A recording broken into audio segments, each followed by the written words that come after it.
на прием.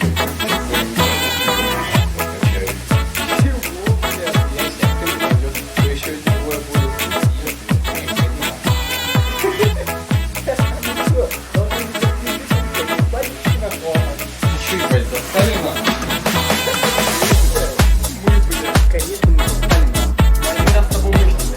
Ты, получается, так, и рисковать нам.